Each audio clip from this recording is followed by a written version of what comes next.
Të kryetar, si që thamë edhe dje në konferencën e kryetarëve, ky kuvend nuk mund të jetë në një botë paralele nga bota e realitetit që po ndodh në Shqipëri. Ky kuvend nuk mund të jetë një fluck e mbyllur që nuk e kupton se çfarë kërkojnë qytetarët shqiptar, se kush është prioriteti i ditës dhe kush janë çështjet që duhet shqyrtoj ky kuvend për t'u përgjigjur qytetarëve në shesh dhe në gjithë Shqipërinë. Çështja e parë që duhet adresohet është paketa e integrimit. Është paketa e shfuqizimit të ligjeve që kanë dhuruar Shqipërinë tek klientët e pushtetit, që kanë dhuruar Shqipërinë tek oligarkët, që e kanë trajtuar Shqipërinë si një plaçk që kryeministri mund ta ndajë sipas terezisë së vet, që e kanë trajtuar zhvillimin me konceptin kur do Edi Rama, kë do Edi Rama, ku do Edi Rama, si do Edi Rama, dhe kjo nuk është Shqipëria as europiane që keni bërë fushatën dhe as Shqipëria që duan shqiptarët.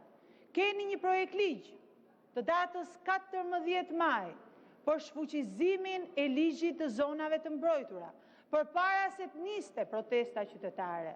Ishte kërkesë e Parlamentit Evropian dhe unë e kam sjellë pikërisht si reflektim e asaj që kuvendi mori angazhim me rezolutë që do të zbatonte rekomandimet e Parlamentit Evropian.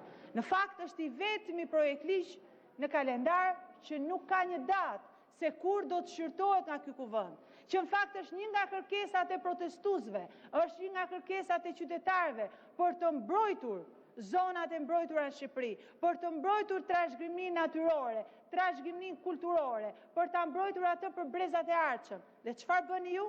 E lini pa datë dhe thoni hajde miratojmë kalendar për gjëra të pavlera që nuk i shërbejnë interesit publik. Ktu ka çështje themelore se si është kap pushteti nga një grusht njerëzish, se si kanë miratuar që nga ligji i investimeve strategjike, tek paketa e maleve, tek porte turistike, tek korporata shqiptare e investimeve, tek ligji i zonave të mbrojtura, tek ligji i trashëgimisë kulturore dhe muzet, të gjithë një paket si ta marrim Shqipërinë dhe ta trajtojmë si plaçk. Përgjigjuni realitetit. Realiteti kërkon dorëheqjen e Edi Ramës. Realiteti kërkon një qeveri tranzitore. Realiteti kërkon një parlament që miraton shfuqizimin e ligjeve kundër interesit publik. Realiteti kërkon një parlament që nuk i anatemon protestuesit, që nuk i numëron ato me syzet e miopit, por që i numëron me syzet e realitetit. Qindra mira në shesh, të cilët kërkojnë dorëheqjen e Edi Ramës dhe shfuqizimin e atyre ligjeve që e kanë trajtuar Shqipërinë si një plaçk. Të nderuar deputet, nëse besoni se mandatet tuaja vijnë nga vota e qytetarëve, përgjigjuni atyre. Nëse besoni se mandatet tuaja vijnë vetëm nga vullneti i Edi Ramës dhe nga parat e oligarkëve dhe kriminalëve, mos ju përgjigjni qytetarëve, por do t'ju përgjigjen ata juve.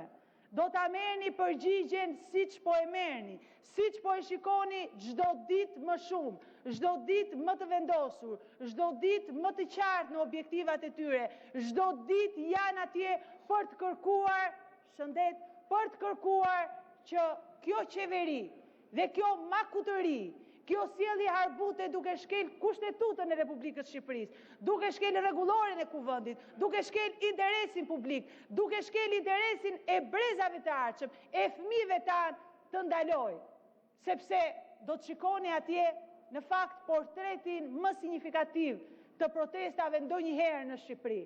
Fëmijët, brezin e ardhshëm, ata fëmijë të pafajshëm që duan një Shqipëri më të mirë se ajo që është sot, duan një Shqipëri e cila patjetër të jetë antare e Bashkimit Evropian me standardet e Bashkimit Evropian dhe që investimin e vet më strategjik e ka natyrën, mjedisin, trashëgiminë kulturore, trashëgiminë natyrore, sepse mbi të gjitha dhe para të gjithash jemi shqiptar.